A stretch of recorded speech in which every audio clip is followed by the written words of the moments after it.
Hello everyone, Steve from Forge Forged here to teach you how to play the print and play version of my upcoming game, Arctic Survival. To play, you're going to need to print off and cut out the 25 tiles, or you can use a deck of cards. You also need to cut out the character tokens and game pieces, and you're also going to need 25 hair bands or 25 elastic bands. Begin by arranging the elastic bands or hair bands into a 5x5 grid. Set aside the lemming den, the fox den, and the 8 double-sided tiles or cards beside. For the remaining 15 cards, place them in an alternating pattern of starting with face down and switching to face up in the middle 3 rows.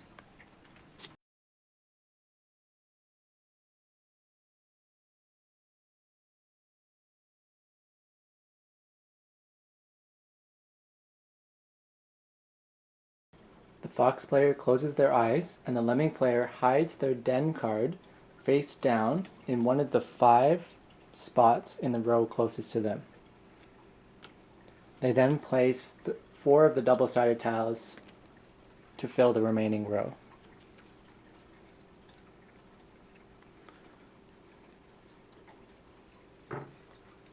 They place their 2 lemming player tokens in the lemming den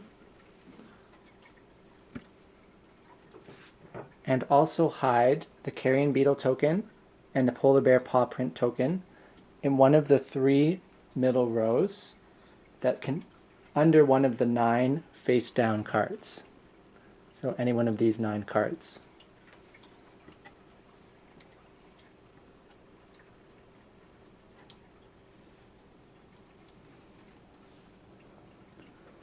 The fox player can then open their eyes.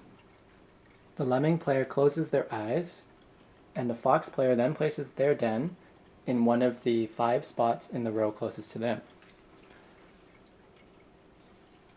They place their fox tokens on top.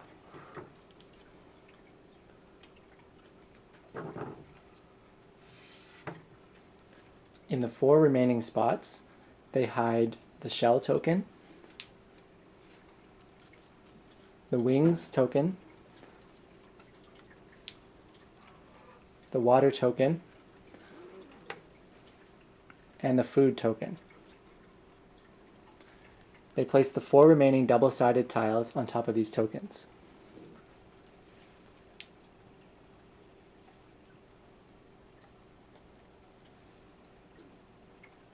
Place the polar bear token beside the game and give the die, the 4-sided die, to the lemming player.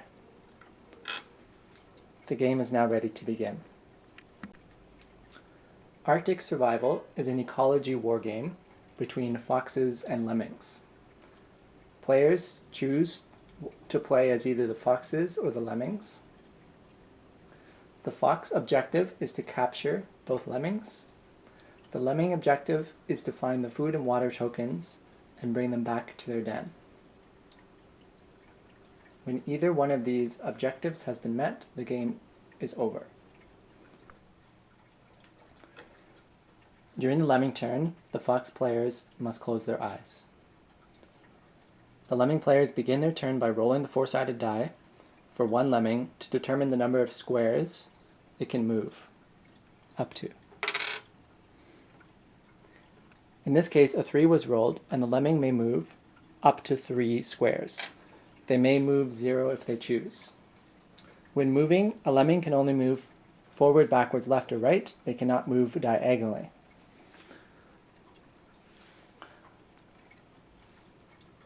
When in the danger zone, which is the middle 3 rows of tiles, any tile that the lemming passes through or ends their turn on must be flipped over to the face down position. In this case, the lemming rolled a 3 and will choose to move 1, 2, 3. flipping over the middle tile that they passed through and ending their turn by hiding underneath the final tile they land on. Lemming players or player then roll the die to determine the number of squares the next lemming can move. In this case, a 2 is rolled.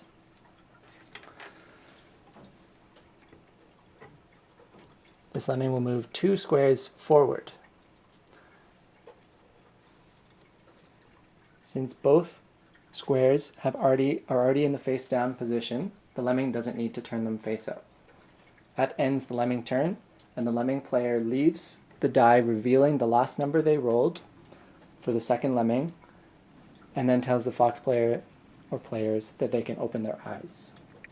During the fox player's turn, each fox has 2 actions that they may do. They may listen and they may move. They may do these actions in any order, and they may interchange them between foxes. For instance, one fox could listen, the other fox could listen, then they both could move, or one fox could listen and move, and then the second fox could move and listen, however you want to do those actions. In this case, the blue fox is going to listen first. To listen, foxes indicate a one-directional straight line starting from the square they're on that they want to listen down. In this case, the blue fox will listen down the middle line. If there are any lemmings in this line, the lemming players must say so. They do not need to tell the foxes where they are or how many there are.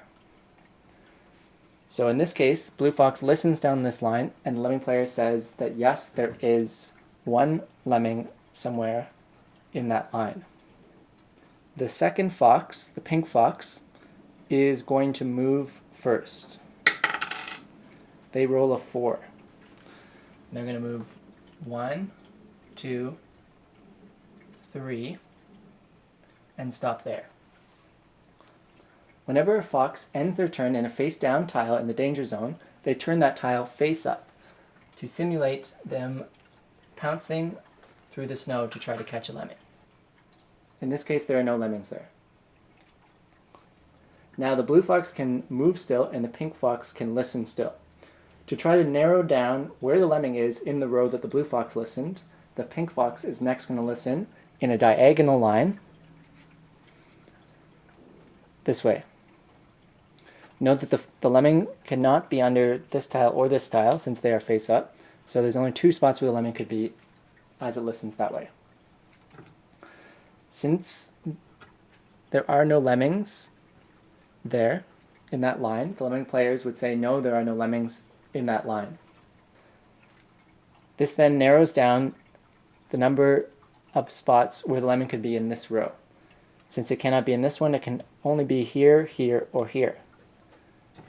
The blue fox now has a 1 in 3 chance of catching a lemming if they get a good roll. So the blue fox rolls a 3,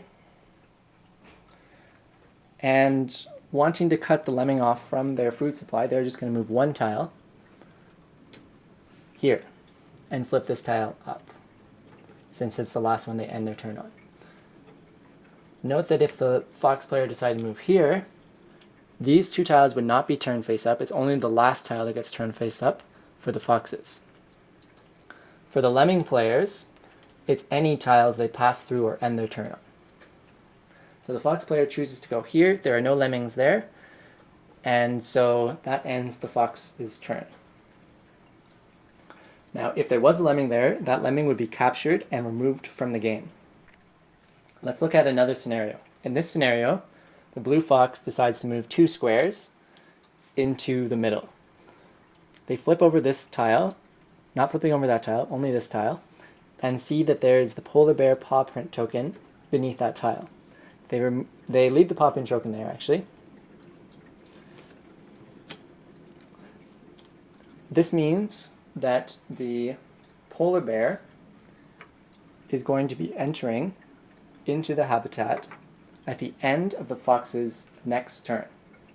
So foxes will finish this turn if they have any more actions to do. Then the lemmings will go, the foxes will go again, and then after that the polar bear comes into play. The polar bear is operated by the lemming players. It's bad for the foxes and can capture the foxes. If an animal not part of the ecosystem enters the habitat, then remove it immediately. Let's look at another scenario.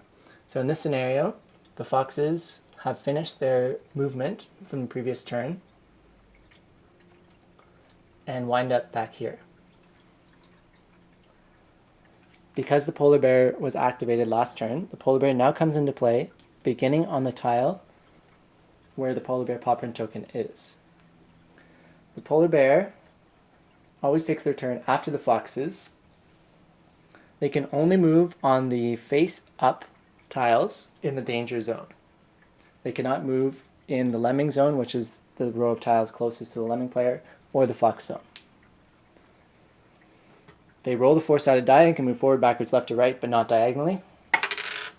So in this case, they can move up to 2 squares in the zone. Note that since foxes' turn tiles face up, they may inadvertently increase the range of the polar bear on their following turn. So if a fox went here their following turn, they turn this tile face up, and then they can now be attacked by the polar bear on that tile. So foxes must be very careful where they're going in the danger zone when the polar bear is activated. If a polar bear reaches the same square as a fox, that fox is captured and out of the game. If on the fox's turn, they turn up the tile, which has the carrion beetle token underneath it, they place the carrion beetle token on top of the tile, and then after their turn is finished, they can begin to operate the carrion beetle token. The carrion beetle token, unlike the other game pieces, moves 2 squares at a time, forward, backwards, left, or right. So in this scenario, with a roll of 2, the carrion beetle can move 1, 2, like that. Or they can move 1, 2, like that. It doesn't matter if the tiles are face up or face down, and the carrion beetle can move into the lemming zone or the fox zone. The carrion beetle is operated by the fox players, and if it gets to the same tile as the polar bear, then the polar bear is captured and removed from the game, only returning if the tile that contains the polar bear paw print token is flipped back up again by the fox players. Fox players can't move through or end their turn on any tile containing the carrion beetle or the polar bear. Lemming players may not end their turn or pass through any tiles containing a fox, a polar bear, or a carrion beetle. In this example, the lemming player is under here. They're trying to get back to their den. With a roll of 2, they cannot go through here or go this way. The only option they have is to go back and try and go around. So then maybe they would move over here. Let's look at an example now of what happens when the lemming player reaches the fox zone. In this case, our lemming player is here. They're on the way to try to find some food and water. When they roll the die, they get a 2. They may then move up to 2 squares. As they pass through tiles in the fox zone, they may look under them to see what there is there in the order that they look. So in this case, if a 2 is rolled, if I want to keep moving, I have to decide that before I look under the second tile. The lemming player finds a food token under this tile. They may take 1 food or 1 water token with them at a time. They cannot carry both the food and the water at the same time. Under this tile, the lemming player finds an adaptation, the shell token. The lemming player is allowed to carry the adaptation, 1 adaptation, and 1 food or water token. We're going to look at what happens when a fox finds a lemming player with the shell adaptation. So the fox player's turn, this fox is going to listen down this row. It's only these 3 cards they're listening to, not the one behind them. And the lemming player would say, yes, there's a lemming there. The fox then rolls the die. They can move up to 3 tiles. They decide to move to this one. They look under this tile. Since it's a tile in the fox zone, it's not getting flipped up. It doesn't matter if it does because it's double-sided. And they find a lemming. Normally the lemming would be captured, but because the lemming has the shell token adaptation, instead the shell token is discarded by the lemming player, and the lemming gets to live another turn. The lemming player must leave that tile by the end of their next turn. The other adaptation, the wings adaptation, allows the lemming player to either immediately or at a later turn roll the four-sided die one additional time for that lemming. Once they've done it, then they discard the wings token as well. Let's look at a few additional rules. If a lemming player is captured while carrying a food or water token, the lemming is removed from the game and the food or water token remains on the board where it is. If the fox finds the lemming den, the lemming player is not captured. The lemming player is safe inside their den, but they must leave the den the following turn. Lemming players may relay the food and water tokens. So one lemming player could bring the food token to this tile and pass it on to the second lemming, who could then carry it on from there.